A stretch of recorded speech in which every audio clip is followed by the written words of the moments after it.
இந்தியாவில் காசி ஹில்ஸ் பக்கத்தில் ஒரு பயங்கரமான கேவ் இருக்குங்க. ரொம்ப ஆழமான கேவ். அந்த கேவுக்கு போயிட்டு நல்லா சுற்றி பார்த்துக்கிட்டு இருக்கும்போது அந்த கேவில் நிறைய ஃபாசில்ஸ் இருந்துச்சு. அந்த கேவ் வந்து எந்த காலகட்டத்தை அப்படின்னு ரிசர்ச் பண்ணும்போது டைனோசர் அழிஞ்சு முடிஞ்சதுக்கப்புறம் அதுக்கடுத்து அந்த காலகட்டத்தை அப்படின்னு சொல்கிறாங்க. ஏன் அப்படி சொல்கிறீங்கன்னா அங்கே இருக்கிற ஃபாசில்ஸ்லாம் கடல்வார் உயிரினங்களோட ஃபாசில்ஸ், அதெல்லாம் டைனோசர் அழிஞ்சதுக்கப்புறம் இருக்கிற உயிரினங்கள் அப்படின்னு சொன்னாங்க.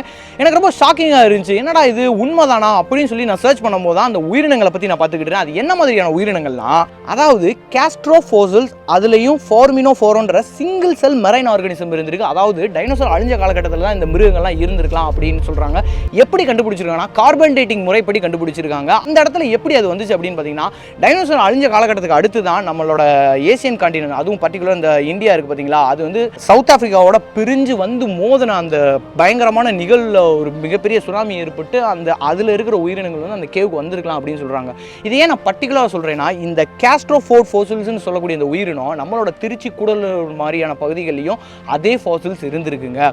இப்போ என்னன்னா, இது வந்து மோதும் போது அந்த கடல் நிகழ்வுகளால் அந்த இடத்துல வந்து அந்த கடல்வாழ் உயிரினங்கள் இருந்திருக்கலாம். ஆனால் திருச்சியில் எப்படி வந்திருக்கலாம்? அப்போ உண்மையிலே குமரிக்கண்டோன்றது ஒன்று வந்து இருந்திருக்கலாமா?